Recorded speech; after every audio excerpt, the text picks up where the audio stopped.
समस्तजनकल्याणे निरतं करुणामयं नमामि चिन्मयं देवं सद्गुरुं ब्रह्मविद्वरम्।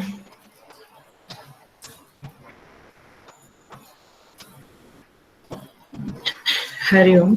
ईशावास्य उपनिषद का दूसरा मंत्र हम शुरू कर रहे हैं।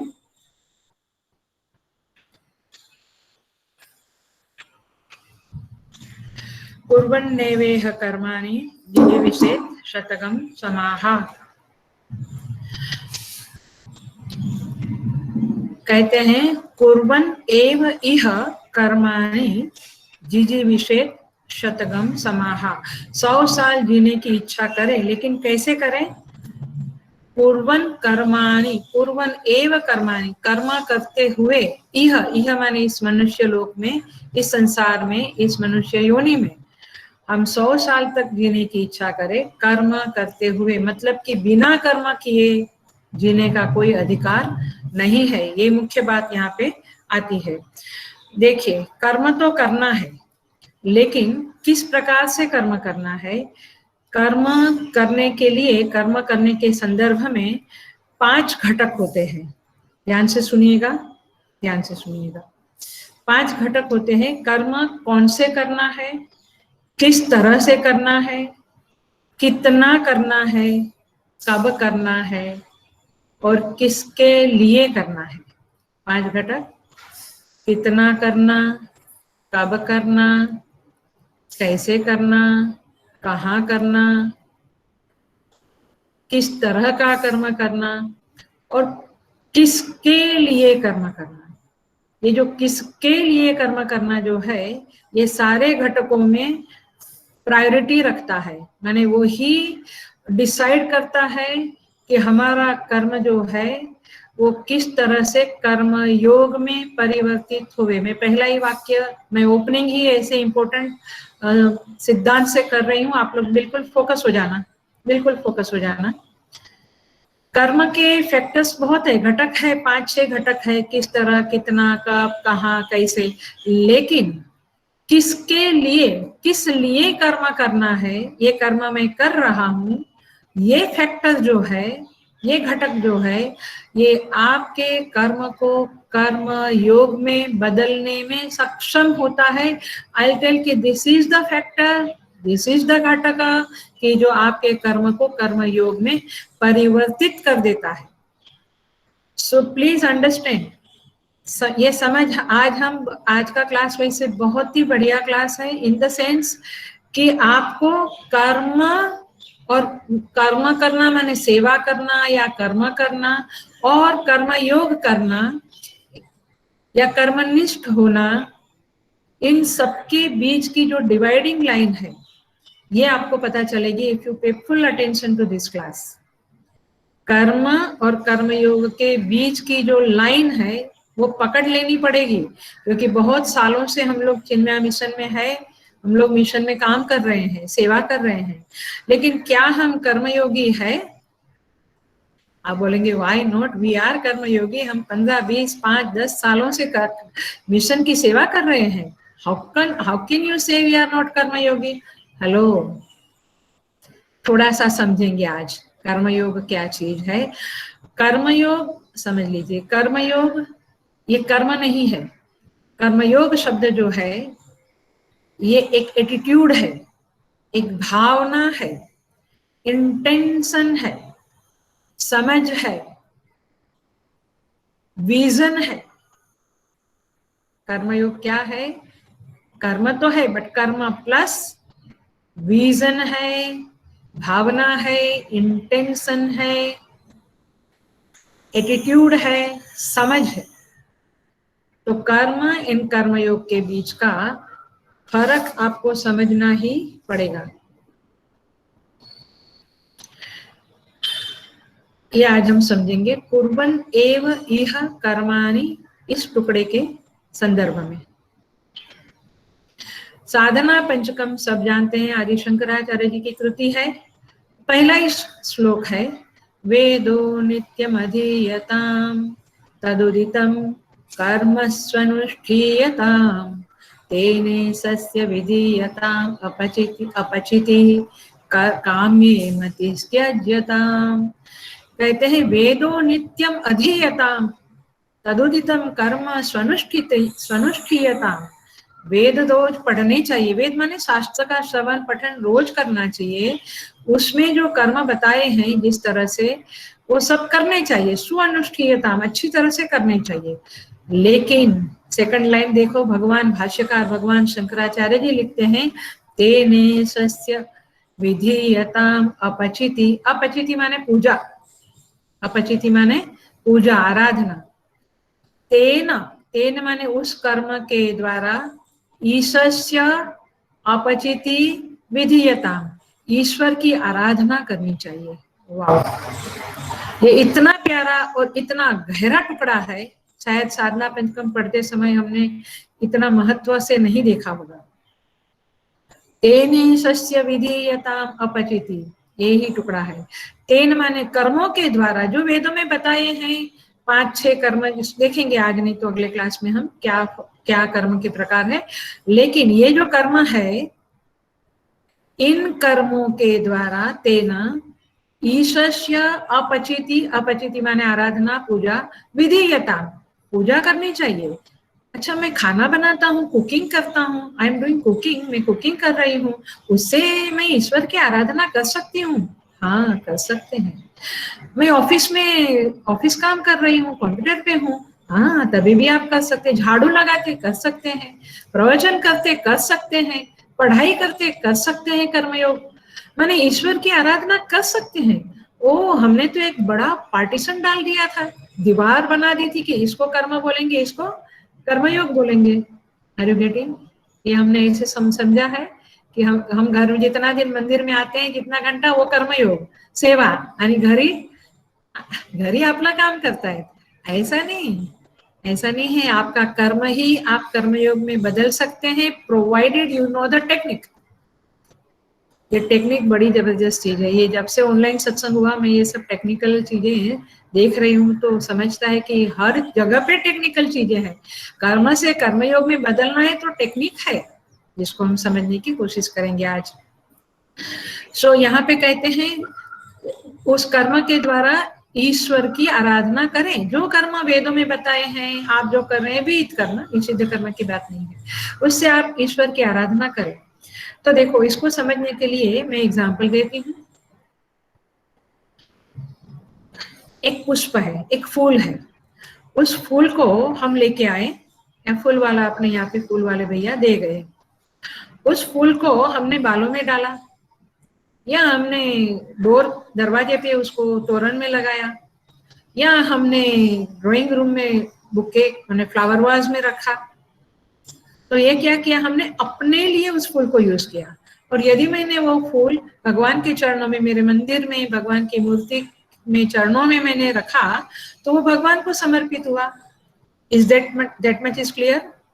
या मुझे समर्पित हुआ वो पुष्प, या भगवान को समर्पित हुआ, कहीं ना कहीं उसकी गति तो हुई। ठीक है, लेकिन कौन सी गति बेटर लगती है आपको? भगवान को चढ़ाया वही गति बेटर है पुष्प की, है ना? आपको लगता है हाँ ये फूल बड़ा भाग्यवान है, भगवान के चरणों में चढ़ गया। आप देखो, उसी तरह से हमारा कर्म रूपी पुष्प ना, अपना कर्म रूपी पुष्प, कर्म रूपी पुष्प जो है वो या तो वो मुझे चढ़ता है, माने मेरे अहम को समर्पित होता है, अहम को, आई, मेरा जो आई है उसको समर्पित होता है, अथवा वह कर्म ईश्वर को समर्पित होता है। ख्याल में आ रहा है? या तो मुझे समर्पित होता है अहम को, या ईश्वर को समर्पित होता है। अब कर्मयोग तब बनता है जब कर्म ईश्वर को समर्पित होता है, तब वह कर्म योग बनता है। जब अहम को समर्पित होता है तब वह कर्म ही रह जाता है, तब उसका पाप पुण्य रूपी फल प्रकट होता है। Are you getting? ईश्वर को समर्पित और अहम को समर्पित, ये दो विभाग एकदम क्लियरली कर डाले। तो कर्म जो हम करते हैं, वो कर्म तो करना अच्छा है, माने कम से कम आप ईश्वर को समर्पित करने की बात दूर है, कम से कम कर्म ना करने से तो कर्म करना अच्छा होता है। अहम को समर्पित करो, चलो, लेकिन कर्म तो करना बहुत अच्छा है, लेकिन आप बहुत कर्म करते हैं। देखो सेवा भी एक प्रकार से कर्म है, हाँ, याद रखना। ये कर्म हम करते हैं तो कर्मनिष्ठ बन जाते हैं, और डेफिनेटली इस जगत में, इस दुनिया में कर्म आपको बहुत हाइट पर ले जा सकता है। लोग कहने लगते हैं he achieved the great thing, gem of the person, he is one of the gem. तो मतलब ये है कि वो व्यक्ति बहुत ही आगे बढ़ जाता है और अपने जीवन में कुछ ना कुछ अचीव कर लेता है। तो ये कर्म के द्वारा उसने एक हाइट को प्राप्त तो कर लिया, वो अच्छी बात है, लेकिन कर्मयोग नहीं बना, याद रखना, कर्मयोग नहीं बना। चाहे सेवा करे चाहे कुछ करे, लेकिन अभी हम थोड़े आएंगे आगे। तो इस तरह से कर्म एक चीज होती है, लेकिन कर्मयोग एक और चीज होती है। तो तात्पर्य ये है कि कर्मयोग कब होता है। लेकिन कर्मयोग पे आने के पहले और एक चीज देख लेते हैं कि ये जो कर्मयोग है, ये जो कर्म है, वो जब अहम को समर्पित होता है तो क्या दशा होती है कर्म की। अहम कर्म को, माने कर्म अहम को समर्पित होता है तो आपको स्वर्ग भी मिल सकता है। आपकी परिस्थितियां सुखद बन सकती हैं और इस जगत में एक ऊंचाई पे पहुंच सकते हैं, सुखद परिस्थिति मिल सकती है, स्वर्ग मिल सकता है, एटसेट्रा एटसेट्रा। लेकिन उस कर्म में जो अहम को समर्पित हुआ, अहम को समर्पित हुआ मैंने, आप समझ लेना, समर्पित शब्द का अर्थ है फॉर दैट, किसके लिए, जो मैंने बोला था ना, किसके लिए, तो ये मेरे लिए। अहम को समर्पित का अर्थ है ये कर्म मेरे लिए मैं करता हूँ, तो मुझे हाइट पे जाने, मैं ऊपर उठता हूँ, मैं सुखद परिस्थितियों में रहता हूँ, सुख सुविधा में रहता हूँ, सब कुछ है जब वो मेरे लिए होता है। किसके लिए, मेरे लिए, अहम को समर्पित होता है। लेकिन उस कर्म में अभिमान मिटाने की क्षमता नहीं होती है। गोल्डन अक्षर में लिख लीजिए, उस कर्म में जो मैं मेरे लिए करता हूँ, उस कर्म में अभिमान मिटाने की क्षमता नहीं होती है और कर्ता भाव, डुअरशिप मिटाने की क्षमता नहीं होती है। Please note down, please. यूं कहिए अथवा यूं कहिए कि ये जो मेरे लिए मैं कर्म करता हूँ, या मैक्सिमम मेरे फैमिली के लिए, थोड़ा सा बड़ा विस्तार हो गया, लेकिन ये जो मैं कर्म करता हूँ जो अहम को समर्पित करके, उस कर्म के द्वारा कभी कभी या मोस्ट ऑफ द टाइम, कभी कभी नहीं, मोस्ट ऑफ द टाइम अभिमान बढ़ने की और कर्ता भाव, डुअरशिप बढ़ने की संभावनाएं बढ़ जाती है, इंक्रीज हो जाती है, वृद्धि हो जाती है। तो समझना ये होगा आपको कि ये जो मेरे लिए ही कर्म करना, ये बड़ा डेंजरस है। क्यों? क्योंकि जब हमारा अभिमान बढ़ता है, हम अच्छी स्थिति में पहुंचते हैं, परिस्थिति में पहुंचते हैं, सुख सुविधाएं, मान सम्मान, प्रतिष्ठा समाज में मिलना शुरू होता है, और वो कर्म केवल मेरे लिए होता है। तो अभिमान जब बढ़ता है तो सबसे बड़ा एक नुकसान होता है इंसान को, वो ये होता है कि हमारे पास से अच्छे दोस्त निकल जाते हैं। Good friends, good relatives keep away from us, they don't come near to us. क्यों? जरा साइकोलॉजी समझना। क्योंकि अभिमानी व्यक्ति का एक दुर्गुण होता है, एक स्वभाव बन जाता है कि वो किसी की सुनता नहीं है। वाह, देखा होगा, दूसरों में क्या अपनों में भी, सब जगह पे, अपने में भी। अभिमानी व्यक्ति को दूसरों की बात अच्छी नहीं लगती है, दूसरों की एडवाइस, उपदेश अच्छा नहीं लगता है। उसको लगता है कि मैं ही जो सोचता हूँ वो ठीक है। और जब ऐसा होता है तो जो सच्चा मित्र है वो कहता है कि अब इसके साथ दोस्ती रखना मुनासिब नहीं है, क्योंकि बार बार अपमान होता है, और इसीलिए अच्छे दोस्त दूर हो जाते हैं। और उसकी जगह पे ऐसे व्यक्ति के आसपास में जो लोग इकट्ठे होते हैं, उनका नाम पड़ता है चापलूस लोग। ठीक है, ये शब्द, चापलूस लोग होते हैं उसके आसपास, और फिर वे उसके दुर्गुणों की भी प्रशंसा करते हैं, और उसको लगता है कि ये तो प्रशंसनीय कर्म किया मैंने, तो वो उस तरह के कर्मों को फिर बढ़ा देता है और जीवन में पतन के सिवा कुछ नहीं पाता है। यदि वो समझदार है तो बात अलग है, बट जनरल सेंस में यही होता है। तो सत्कर्म भी किया जाए, अब सेवा, सत्कर्म, दान, ये सब पे मैं आ गई हूँ, यदि ये भी किया जाए, लेकिन यदि वो अपने लिए, माने मेरा नाम बढ़े, मुझे प्रतिष्ठा मिले, मेरी कीमत लोग करे, मुझे लोग भाव दे, मेरे ही वचन को सब लोग माने, मैं किसी की नहीं सुनूंगा, ये चीजें सत्कर्म करते हुए भी सॉरी आती है, और अवश्य आती है, ये आती ही है ये चीजें, क्योंकि ये स्वाभाविक है। यदि वो सत्कर्म मेरे लिए, माने अहम को समर्पित करके, माने वो गुरु को या परमात्मा को, ईश्वर को समर्पित नहीं, माने उनके लिए होता, के लिए, किसके लिए, ये मुख्य है, उनके लिए करते तो फिर तो बात अलग हो जाती थी, तो फिर हम विनम्रता के भंडार बन जाते थे, then we would have been the most humble person। तो ये जरा सा अपने आप में भी देखना है और जगत में भी देखना है कि कैसे होता है ये सब कुछ। तो जब ये चीज होती है तो सत्कर्म भी इसके लिए समझ में आ रहा है अभी कि सेवा भी यदि एक एटीट्यूड से, एक समझ से, एक भावना से, एक इंटेंस, गुड इंटेंशन से, गुड इंटेंशन माने परमात्मा के लिए, गुरु के लिए करता हूं, तो जिसके लिए करते हैं उसकी आज्ञा में रहना ही समझना है कि हम उनके लिए कर रहे हैं। हम बोलेंगे वाणी से कि हम उनके लिए कर रहे हैं, लेकिन हम उनकी बात ना सुने, हम ईश्वर के लिए कर रहे हैं, और ईश्वर ने जो आदेश दिए हैं शास्त्रों में, अमानित्वम, अदम्भित्वम, एक्सेट्रा एक्सेट्रा, अहिंसा, सत्यार्जवम, ये सब फॉलो ना करें तो फिर उनके लिए कर्म नहीं होता है। प्लीज अंडरस्टैंड, प्लीज, ये बहुत ही महीन लाइन है, पतली सी लाइन है, बट समझना पड़ेगा। मतलब ये हुआ ईश्वर के लिए करना है, इसका अंडरस्टैंडिंग यही है कि उनकी आज्ञा में रहना। यदि मैं अहम को समर्पित करके कर्म कर रहा हूँ, सेवा कर रहा हूँ, सत्कर्म कर रहा हूँ, तो इसका मतलब है कि मेरी सब सुने।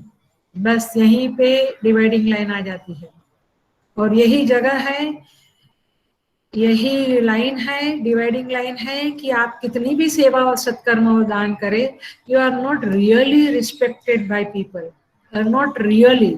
अंदर से रिस्पेक्ट नहीं, बाहर से ठीक है, वो तो बाहर से तो बहुत तमाशा चल रहा है जगत में। सो ये है अहम को समर्पित करके किया हुआ काम, और ऐसे व्यक्ति को कभी संतोष नहीं मिलेगा, जबकि ईश्वर के लिए छोटा सा काम करने वाले को भी बहुत संतोष मिलेगा। तो ये समझना पड़ेगा, विचार करना पड़ेगा। हम इसके ऊपर और एक क्लास करेंगे, अगला क्लास करेंगे ही करेंगे। सो ये है, सत्कर्म को भी समर्पित किया तो भी उसका बहुत ज्यादा फल नहीं मिलता है, मतलब कि वह कर्मयोग में नहीं परिवर्तित हुआ। जब मैंने जिंदगी भर सत्कर्म किया, सेवा किया, दान किया, तपस किया, बहुत कुछ किया, लेकिन वो कर्मयोग, वो कर्म योग में परिवर्तित नहीं हुआ, तो फिर कर्मयोग का फल हम सब जानते हैं। कर्मयोग का फल है चित्त शुद्धि, और ज्ञान योग का फल है मोक्ष प्राप्ति। तो कर्मयोग का फल चित्त शुद्धि नहीं मिलता है, तो आपको उल्टा जाना है तो देखो कि मेरे अंदर कितनी निर्मलता आई, मेरे चित्त में कितनी मलिनता चली गई, मैं कितना शुद्ध हुआ, मेरा अहंकार कितना कम हुआ, मेरी जिद्द कितनी, आग्रह कितना कम हुआ, मेरे अंदर से दंभ, हिंसा, असत्य, ये सब कितने कम हुए। यदि ये कम हुए हैं तो टेस्ट हो जाएगी, लिटमस टेस्ट, कि मेरे कर्मयोग में धीरे धीरे परिवर्तित हो रहा है, माने मेरे कर्मयोग का स्वरूप पकड़ रहे हैं, ले रहे हैं। ये अपनी ही टेस्ट हो जाएगी। तो मैंने आपको टेस्ट भी, लिटमस टेस्ट भी बता दी, और थोड़ी सी महीन रेखा भी बता दी। अब हम और प्रकाश डालते हैं इसके ऊपर। अब हम देखते हैं कि ये जो कर्म, चाहे सत्कर्म हो, वो अहम को समर्पित था, मेरे लिए था, मेरा मान बढ़े, प्रतिष्ठा बढ़े, नाम बढ़े, लोग मेरी आज्ञा का पालन करे, मुझे रिस्पेक्ट करे, मुझे भाव दे, और मेरी ही बात सब सुने, ये जो सारा था वो अहम को समर्पित करके था। और मैं कहूँ उसी तरह से सेवा प्रोजेक्ट हुए, मैं कहूँ उसी तरह से सब लोग मैं जिसको जो काम दूं वही करे, मैंने so many things are there, you think over it. तो ये जो अहम को समर्पित करके था, उसके बदले अब हम उसके आगे बढ़ते हैं और हम डिस्कस करेंगे, विचार करेंगे कि यह कर्म ईश्वर को समर्पित कैसे होता है। ये आपका इंटरेस्टिंग एरिया आ गया अभी। वो भी इंटरेस्टिंग ही था, बट वो जरा डर लगता है देखने में अंदर। लेकिन अभी हम देखेंगे कि कैसे हम ईश्वर को समर्पित करें। तो देखिए, वैसे हमने एग्जाम्पल में तो देखा कि पुष्प कैसे समर्पित होता है, लेकिन अभी हम देखेंगे कि कैसे ये समर्पित करना है परमात्मा को। एक भाव मन में लाना है कि यह जो मैं कर रहा हूं वो परमात्मा के लिए कर रहा हूं। लेकिन जैसे आपने कहा कि परमात्मा के लिए कर रहा हूं, इसका तुरंत एक वाक्य खड़ा हो गया, एक सिद्धांत आपके सामने खड़ा हो गया दिमाग में कि इसका मतलब है कि उसकी आज्ञा में कर रहा हूं, क्योंकि उनके लिए करना है। इसका मतलब है कि उनकी आज्ञा के मुताबिक करना है। देखना, ईश्वर को समर्पित करना माने ये नहीं कि मैंने भगवान को अब समर्पित कर दिया, पूरा दिन में कर्म किए, समर्पित किया। वो तो एक है, वो तो एक कर्मकांड है, माने एक ओपनिंग है। लेकिन जब जैसे जैसे हम मेच्योर साधक बनेंगे तो हमें समझना है कि क्या ईश्वर के लिए करने का मतलब है, क्या ईश्वर इस कर्म से प्रसन्न होगा या हो रहा है या होता है, ये चेक करना जरूरी है। तो ईश्वर कैसे प्रसन्न होवे? जब आप ईश्वर, बाहर ईश्वर शब्द से पुकारा जाता है और अंदर अंतर्यामी शब्द से पुकारा जाता है। यदि मेरा अंतर्यामी बहुत ही कहो कि प्रकट है, तो मुझे समझिएगा कि मेरा अंतर्यामी खुश है या नाखुश है। नाखुश है तो मैंने कर्म ईश्वर के लिए नहीं किया, खाली ये केवल ये मन में ऐसा एक समझा कि मैंने ईश्वर के लिए किया। सेवा मैंने किया, लेकिन वो सेवा ईश्वर के लिए हुई। वो तब होगा जब हमारे जो गुरु है या बड़े जो है, वो जो कहते हैं उनकी इच्छा के मुताबिक किया, मैंने मेरी इच्छा का सेक्रीफाइस किया, तब जाकर वो कर्म ईश्वर को समर्पित हुआ। देखिए, इसका अर्थ ये हुआ, ये एक अर्थ हुआ, ये इंडिविजुअलिटी में मैंने अर्थ बताया।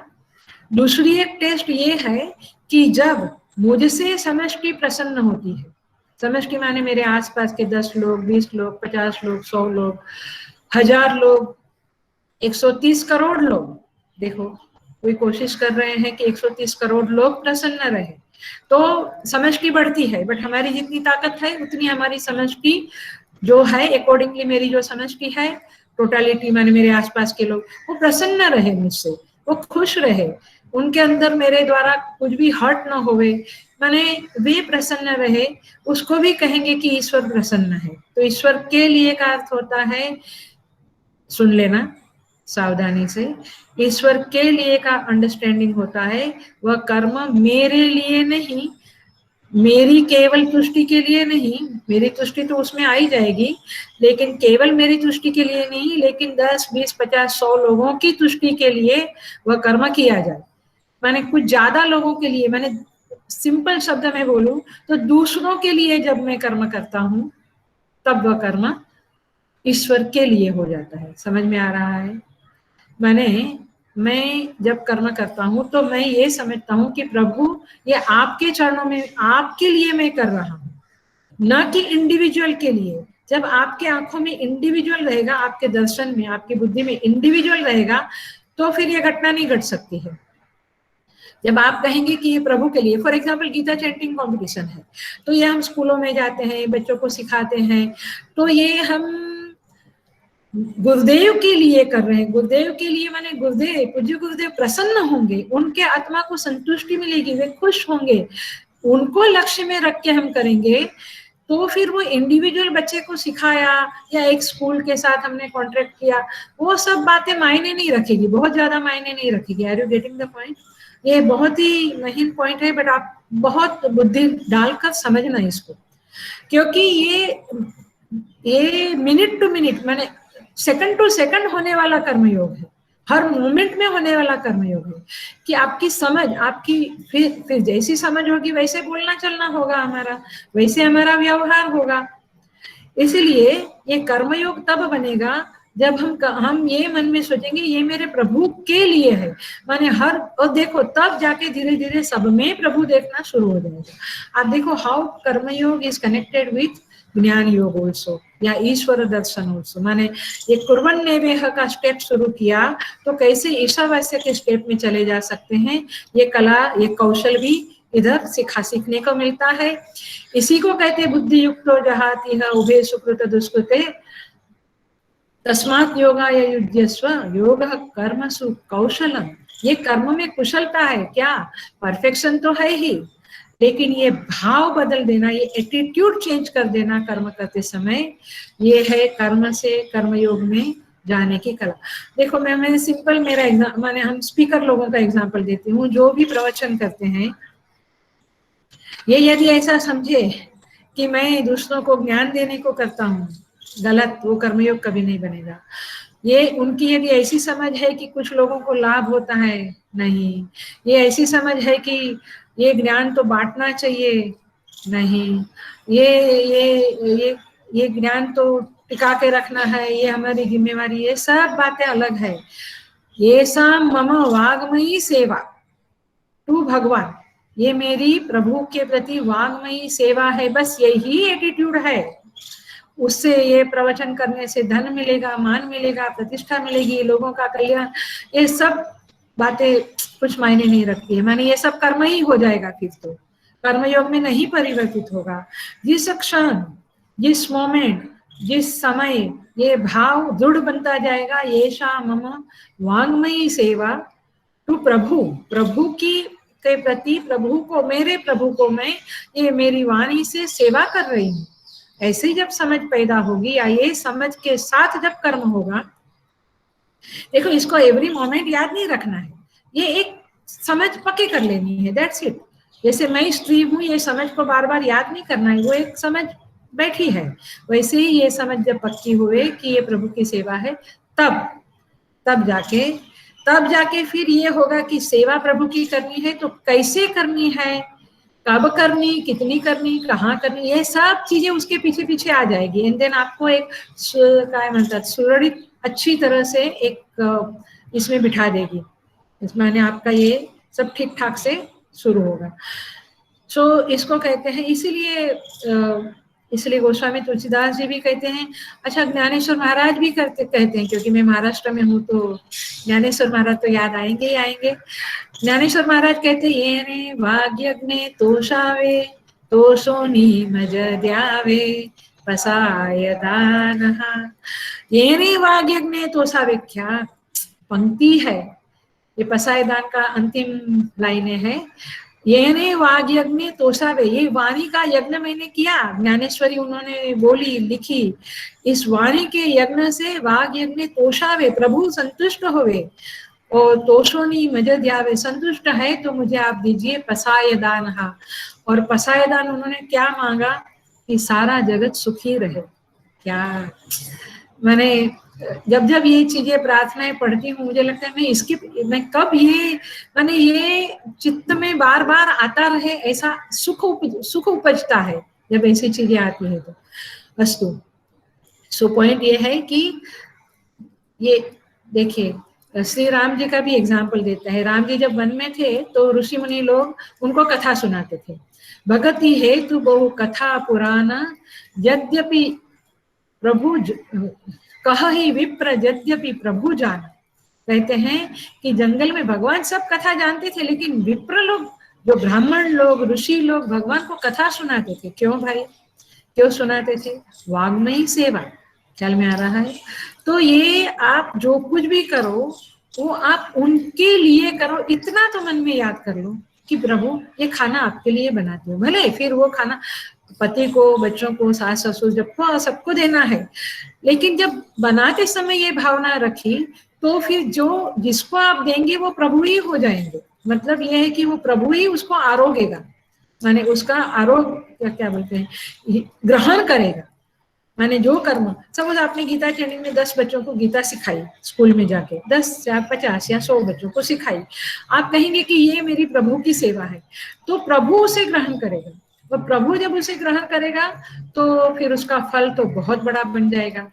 मैं कहती हूँ बनिया बनो ना यार, थोड़ा सा समझ लो तो फल बहुत बड़ा मिलेगा आपको।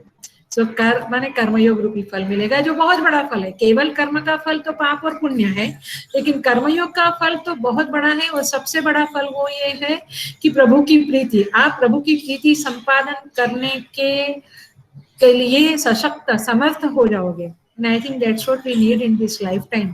इस लाइफ टाइम में बहुत दूसरों की प्रीति संपादन करने की जरूरत नहीं है, प्रभु मुझसे खुश रहे, ये मुख्य बात होती है। सो देखिए स्वामी जी के एग्जाम्पल देते हैं, बहुत अच्छा एग्जाम्पल है। तो कहते हैं यूनिवर्सिटी में, माने यूनिवर्सिटी में स्वामी जी जाते हैं, बच्चे लोगों का प्रवचन प्रति प्रवचन होता है, उसके बाद क्वेश्चन आंसर होता है। कर्मयोग के ऊपर ही प्रवचन है। तो बच्चे पूछते हैं, स्टूडेंट पूछता है कि हम जो पढ़ाई का कर्म करते हैं वो कैसे कर्मयोग में बदल डाले।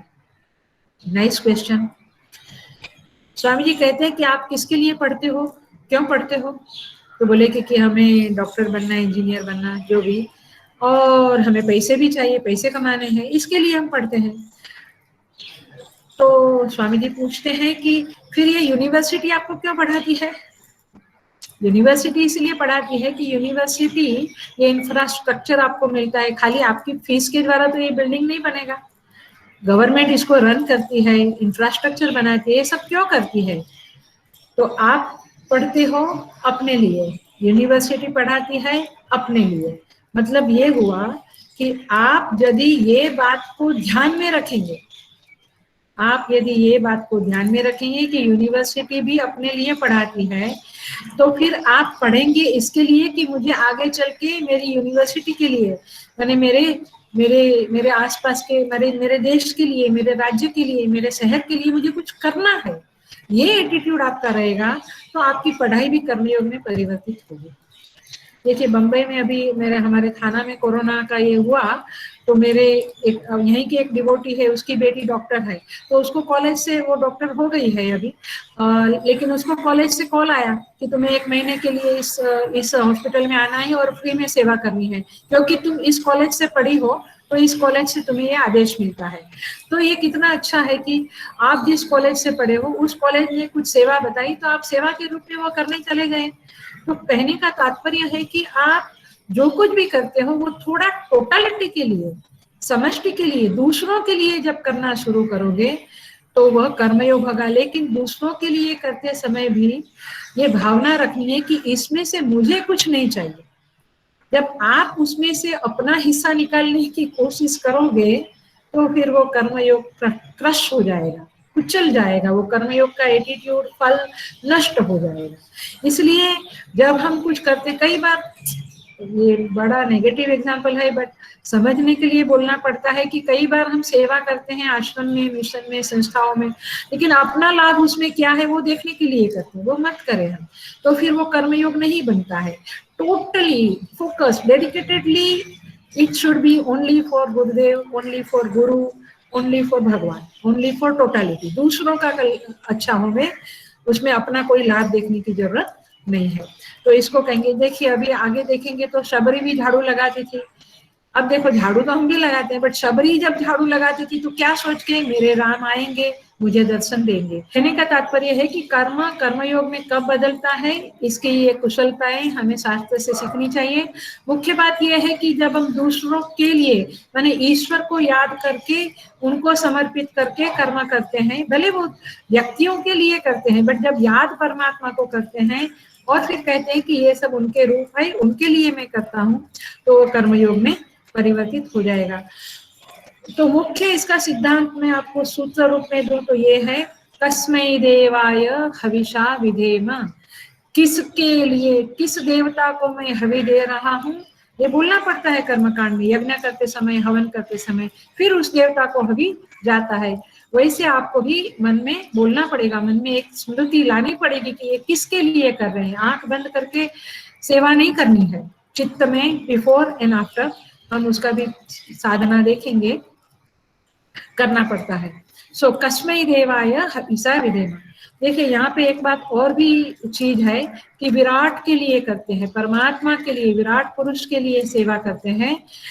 तो दुष्कर्म, देखो पहले मैंने कहा सिंपल कर्म, निषिद्ध कर्म की तो बात ही छोड़ दो, यहाँ नहीं आएगा। फिर मैंने कहा सत्कर्म करे तो अभिमान बढ़ता है, विदाउट मैंने उसमें परमात्मा का शामिल नहीं किया। तो फिर मैंने कहा कि ईश्वर के लिए करे तो क्या क्या फल मिलता है, चित्त शुद्धि रूपी फल मिलता है, कर्म कर्मयोग में परिवर्तित होता है। अब मैं और आगे बढ़ रही हूँ, चौथा पांचवा पॉइंट, कि यदि दुष्कर्म भी है, नेगेटिव वैल्यू, झूठ भी है, लेकिन वो समष्टि कल्याण के लिए है, विराट के लिए है, तो वह भी कर्मयोग बन जाएगा। ये वाक्य बड़ा डेंजरस है, आप इसको समझ के लेना। मतलब ये, इसका क्लासिक एग्जांपल देते हैं चाणक्य को। चाणक्य को अपना कुछ भी स्वार्थ नहीं था, वो देश के लिए कर रहे थे। तो जब उन्होंने कुटिलता नाम की जो नेगेटिव वैल्यू है उसको हाथ में लेकर कर्म किया, उस कुटिलता का सहारा लेकर उन्होंने सारे सडियल राजा को एलिमिनेट किया। सिकंदर जैसे राजा को भी वापस लौटना पड़ा। ये जो कर्म किए वो कुटिलता से किए उन्होंने, लेकिन चाणक्य फिर भी महान है। आज भी कोई इस तरह से समष्टि कल्याण के लिए, अपने राष्ट्र भारत देश के लिए कोई उसी कूटनीति करता है तो उसको आज का चाणक्य बोलते हैं हम लोग। तो तात्पर्य ये है कि नेगेटिव वैल्यू भी यदि टोटलिटी के लिए होती है तो उसको कर्मयोग में बदल, वो कर्मयोग कहलाता है, वो कर्मयोग में बदल गया ऐसा कहा जाएगा। सो उन्होंने ये राष्ट्र को इकट्ठा किया चाणक्य ने, और आज उनका नाम बड़ा बन गया। इसका अंडरस्टैंडिंग ऐसा करें, जो कार्य हम राष्ट्र के लिए करें, ऊपर से नीचे या नीचे से ऊपर जाओ, राष्ट्र के लिए करें, वो विश्व विरोधी नहीं होना चाहिए। जबकि हिटलर ने जो किया जर्मनी के लिए वो निकला, लेकिन वो विश्व विरोधी बन गया। विश्व विरोधी नहीं होना चाहिए। मैंने राष्ट्र के लिए किया तो विराट विश्व विरोधी नहीं होना चाहिए, विश्व के लिए करें तो विराट विरोधी नहीं होना चाहिए। जब हम राज्य के लिए करें, अपने देश के लिए, अपना राज्य के लिए करें, तो राष्ट्र विरोधी नहीं होना चाहिए। देखना अब ख्याल में आ रहा है, पकड़ रहे हैं। मेरे महाराष्ट्र के लिए मैंने कुछ किया तो मेरा भारत देश को उसमें नुकसान नहीं होना चाहिए, मैंने उसका विरोधी नहीं होना चाहिए वो काम। मेरे बंबई शहर के लिए किया तो महाराष्ट्र के विरोधी नहीं होना चाहिए। मेरे थाना के लिए किया, थाना शहर जहाँ मैं रहती हूँ, तो बंबई विरोधी नहीं होना चाहिए। Are you getting the point? मेरा सोसाइटी के लिए किया तो मेरे आसपास के लोगों का विरोध भी नहीं होना चाहिए। तात्पर्य ये है कि हम जो भी करें वो इंक्लूसिव होना चाहिए, एक्सक्लूसिव नहीं होना चाहिए, तब जाके ये कर्मयोग बनेगा। मैंने कर्मयोग की ये टेक्निक्स है कि ये कर्म को कैसे कर्मयोग में बदल डाले। नहीं तो वो कर्सर ठीक जगह पे नहीं रखा तो आता नहीं है कुछ भी। उसी तरह से ये एटीट्यूड, ये इंटेंशन, ये भावना, ये समझ ठीक तरह से नहीं होगी तो ये कर्मयोग में नहीं पलट सकता है। इसीलिए याद ये रखना है कि अहम की प्रीति और ईश्वर की प्रीति कैसे जाने, तो अहम का सुख और ईश्वर की प्रसन्नता को समझे। कुछ कर्म करने से मैं बड़ा खुश होता हूँ लेकिन मेरे आसपास के सभी लोग नाराज हो जाते हैं, तो इस तरह से तो कर्मयोग में बदलेगा नहीं। अंतर्यामी की प्रीति, अंतर्यामी आखिर है कौन? टोटालिटी तो विराट पुरुष है। विराट पुरुष की व्याख्या क्या है? सहस्र शीर्षा सहस्र बाहु, तो सारे लोग मिलके परमात्मा है। मैंने एक सहज समझ बोल रही हूँ, अभी परमात्मा के ऊपर मैं नहीं जा रही हूँ। तो टोटालिटी जब अब प्रसन्न नहीं होती है, कुछ लोग छोड़ दो, जो नेगेटिव वैल्यू वाले हैं उसकी बात छोड़ दो, बट जनरल टोटालिटी यदि प्रसन्न नहीं है, तो ईश्वर प्रसन्न नहीं है, अंतर्यामी प्रसन्न नहीं है, तो फिर केवल और केवल अहम की तुष्टि और पुष्टि हो रही है, तो वह कर्म चाहे सेवा हो, सत्कर्म हो, दान हो, धर्म हो, यज्ञ हो, हवन हो, कुछ भी हो, ज्ञान यज्ञ हो, प्रवचन हो, माने भक्ति हो, भजन हो, वो उत्पाताय केवलम, नारद भक्ति सूत्र में आता है ना, वैसा हो जाएगा। इसके लिए समझना ये है कि अहंकार तुष्ट हो रहा है कि अंदर बैठा हुआ परमात्मा तुष्ट हो रहा है। मेरी व्यक्तित्व का अलंकार हो रहा है, सजावट हो रही है, मेरी पर्सनालिटी को बहुमान प्रतिष्ठा हो रही है, कि समष्टि का कल्याण हो रहा है। इसके बीच की भेद लाइन समझनी पड़ेगी, ड्रॉ करनी पड़ेगी, और फिर हमें स्वयं की सजावट, स्वयं का उत्थान, स्वयं का अलंकार, अलंकृत होना, उससे ऊपर उठ के वो लाइन क्रॉस करके समष्टि कल्याण, दूसरों का भला होवे, दूसरों के दिल में, लास्ट टाइम कहा था ना, यस्य कस्यापि देहिना येन केन प्रकारेण यस्य कस्यापि देहिना संतोषम जनयेत प्राज्ञा तदेव ईश पूजनम। दूसरों के दिल में थोड़ा संतोष उत्पन्न होवे, तब जाके ये कर्मयोग में परिवर्तित हो सकता है। सो इस तरह से ये कर्मयोग करना है। इसकी सिंपल साधना में टच करती हूँ, अगले क्लास में और डिटेल में करेंगे। इसकी सिंपल साधना है, एक तो बहुत ही सिंपल साधना है जो घर में रोज देव पूजन करते हैं, माने घर में देव पूजा है, रोज पूजा में बैठते आधा घंटा, पौना घंटा, 1 घंटा या 2, 3, 4 घंटा, तो जरा पूजा में जाके बैठने का, कुछ कर्म करने के बाद, और जरा 5 मिनट कनेक्शन करने का और भगवान से पूछने का कि प्रभु आप संतुष्ट हो। देखो आपको समझ में आ जाएगा, आंसर मिल जाएगा कि भगवान संतुष्ट है। यदि प्रभु संतुष्ट है तो अच्छी बात है, लेकिन केवल अहम तुष्ट है, संतुष्ट है और बाकी सब नाराज है, तो फिर वो मजा नहीं है, फिर वो कर्मयोग नहीं बनता है। कभी कभी ऐसा होता है कि कुछ लोग नाराज है फिर भी परमात्मा संतुष्ट है, ये आपको देव पूजा में आंसर मिलेगा, और नहीं तो फिर अंदर झांकने से भी आंसर मिलेगा। तो इस तरह से आर यू गेटिंग, कुछ समझ में आ रहा है कर्मयोग के बारे में? तो ये थोड़ी सी कोशिश की है मैंने समझाने की, लेकिन इसकी प्रैक्टिकल साधना मैं बता देती हूँ 2-5 मिनट में और पूरा करती हूँ। कोई भी कर्म करने के पहले हमारे वेदों में जो कर्मकांड का पूर्व मीमांसा का विभाग है, 86,000 ऋचाएं है, ये पूर्व मीमांसा विभाग में कहते हैं कि 2 चीज बहुत इंपॉर्टेंट है, और ये प्रैक्टिकल साधना है। हाँ, यदि आपका कर्मयोग में आपकी इतनी जागृति नहीं है, you are not that alert, you are not that aware, and आपको लगता है थोड़ा डिफिकल्ट जाएगा, तो ये साधना अपना लीजिए। ये क्या साधना है? ये साधना है कि जहां आपको कर्म शुरू करने के पहले, जिसे हम पूजा शुरू करते हैं तो क्या बोलते हैं?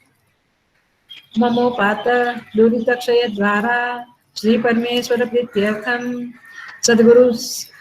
सद्गुरु कृपा प्राप्त्यर्थम विनय विद्या प्राप्त्यर्थम, ऐसा अहम श्री चिन्मयानंद स्वामी नाम पूजा करिष्ये, ऐसे बोलते हैं, या गणपति पूजा करिष्ये, जो भी।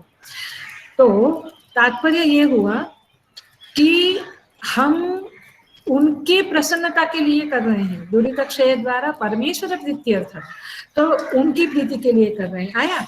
वैसे हम कर्म शुरू करते हैं तो हमें उन परमात्मा का स्मरण करना है कि भाई आप ये कर्म से खुश रहना। तो unknowingly, we don't know, not necessary कि सब कुछ हमें रहस्य प्रकट हो जावे, होवे तो बहुत अच्छी बात है, न होवे तो भी वो परमात्मा विल टेक केयर ऑफ कि आपका कर्म उनकी तुष्टि होवे, इस तरह से हुए। क्योंकि कर्मयोग का मतलब ये है कर्म किसके लिए किया, किस तरह से किया। किसके लिए किया? परमात्मा के लिए किया तो किस तरह से आ ही जाएगा। किसके लिए किया, किस तरह से किया, how, it remains into the how, कैसे किया, किसके लिए किया, फॉर होम, ये 2 शब्द इंपॉर्टेंट है। तो भगवान फिर आपके द्वारा ऐसे कर्म करो, इस तरह से कर्म करवाएंगे, क्योंकि आखिर बुद्धि तो वही देता है भैया, बुद्धि तो हमारी खुद की नहीं होती है, वही देता है। तो इस तरह से वो कर्म करवाएंगे, और जब कर्म पूरा होता है, सिंपल कर्म, सिंपल खाना बनाना शुरू किया, किचन में गए, गुरुनाथ महाराज की जय शुरू किया, और ममोपाता बोलने की जरूरत नहीं है, आप अपनी भाषा में हिंदी, मराठी, इंग्लिश, गुजराती, अपनी जो भी साउथ इंडियन जो भी भाषा में भगवान से कहिए, प्रभु ये कर्म मैं आपके लिए कर रहा हूँ, आपकी प्रसन्नता के लिए और आपके लिए, 2 वाक्य बोलना है, आपके लिए और आपकी प्रसन्नता होवे, इस तरह से मुझे करना है, आप कृपा करें। हो गया, पूरा होता है, तभी अनेन कर्मणा श्री परमेश्वर प्रीत्यर्थम इदम न मम स्वाहा इदम न मम, ऐसा कहते हैं ना कि ये हमारा नहीं है, ये आपके चरणों में हम समर्पित करते हैं। तो जब हम समर्पित करते हैं तो इसका मतलब हुआ कि अब इस कर्म के पाप पुण्य से हम छूट गए, हम अलग हो गए, अब आपके चरणों में है, आप उसका, इस कर्म का जैसे जो करना है, जो फल जैसे प्रदान करना है, जिसको प्रदान करना है, आप करें। आप ऐसा नहीं सोचना कि भगवान ये कर्म आपके दुश्मन को दे देंगे, इस कर्म का पुण्य का फल दुश्मन को, नहीं नहीं, भगवान बहुत होशियार है। भगवान, और आपको तो अनेक गुना फल मिलेगा जब आप भगवान, क्योंकि भगवान के पास जाके वो फल इतना बड़ा हो जाएगा कि वो उसमें से काफी बड़ा फल आपको मिल जाएगा और दूसरों को भी देंगे। तो क्या by one get one free वाला मामला हो जाएगा। एंड हम लोग उसी के लिए दौड़ते रहते हैं, जब भी देखो तभी। थैंक गॉड अभी मॉल बंद है, डीमार्ट बंद है, शांति है थोड़ा। सो तात्पर्य ये है कि कर्म शुरू करने के पहले और कर्म पूरा होने समय परमात्मा को याद करके पहले उनसे प्रार्थना करो कि आपके लिए है और आप ही करवाएं, और एंड में ये कर्म आपको मैं समर्पित करता हूँ। तो इसको कहते हैं कर्मकांड के शब्द में संकल्प और समापन, ये दो आपको याद रखना है, संकल्प और समापन।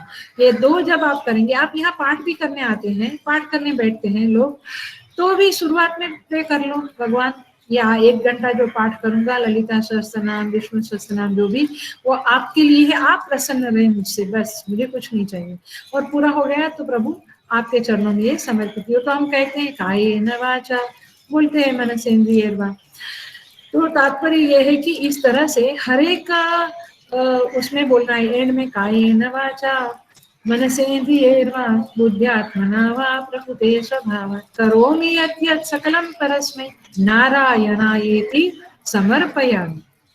तो इस तरह से ये केवल बोलना नहीं है, हम लोगों का जनरली बोलना होता है, बोलना नहीं, उस समय भगवान को चित्त में सम्मुख लाकर एक्चुअली करना है। अब मैं एक्चुअली शब्द को कैसे समझाऊं, वो बहुत बार तो उस समय बात करती हूँ ना मेरी अम्मा लोगों से यहाँ पे, बहुत बार तो उस समय में किचन और कुकर दिखना शुरू होता है, घर में बच्चे लोग आ गए होंगे ऑफिस से, सब शुरू हो जाता है। नहीं नहीं, परमात्मा का रूप दिखना चाहिए, परमात्मा से कनेक्शन होना है, और फिर उनको सर्वे भवन्तु सुखिनः सर्वे सन्तु निरामया सर्वे भद्राणि पश्यन्तु मा कश्चित् दुःख भाग् भवेत्, ये भी बोलते समय भगवान को ये प्रेयर एक्चुअल होनी है कि मेरे विश्व, मैं जिस विश्व में रहता हूँ उस विश्व के सभी लोग सुखी हो रहे, प्रभु कहीं दुख न रहे, सभी आरोग्यवान हो रहे। आप देखो वो कनेक्शन करना ही कर्मयोग है। वो कनेक्शन नहीं होता है, सेवा करते हैं बट अटेंशन कहीं और है। कितने लोग देखते हैं, क्या ये बोलना भी अच्छा नहीं लगता है मुझे, बट तात्पर्य ये है कि कनेक्शन जब परमात्मा से होगा उनके लिए है, तो कनेक्शन उनके साथ होगा, तब जाके कर्म योग में परिवर्तित होगा। इसलिए सुबह उठ के स्नान करते समय से शुरू करें, गंगे च यमुने चैव गोदावरी सरस्वती नर्मदे सिंधु कावेरी जलेस्मिन् सन्निधि कुरु। आप देखो आपके चित्त में कैसा स्वच्छता होती जाती है। इसके ऊपर हम अगले क्लास में थोड़ा सा बोल के और थोड़ा कर्मयोग को खोलेंगे और मोस्टली पूरा करेंगे। Thank you so much, God bless you all. भगवान से प्रार्थना कि सभी के प्रति प्रभु कृपाणु बने रहे, कृपा दृष्टि रखें, और इस ज्ञान को, इस कर्मयोग के बारे में सबके चित्त में प्रकाश हुए और कर्मयोग हमारे जीवन में फलीभूत हुए, यही प्रार्थना करते हुए ओम पूर्णमदः पूर्णमिदं पूर्णात् पूर्णमुदच्यते पूर्णस्य पूर्णमादाय पूर्णमेवावशिष्यते। ओम शांति शांति शांति। हरिः ओम श्री गुरुभ्यो नमः। हरिः ओम। हरि ओम अम्मा, हरि ओम।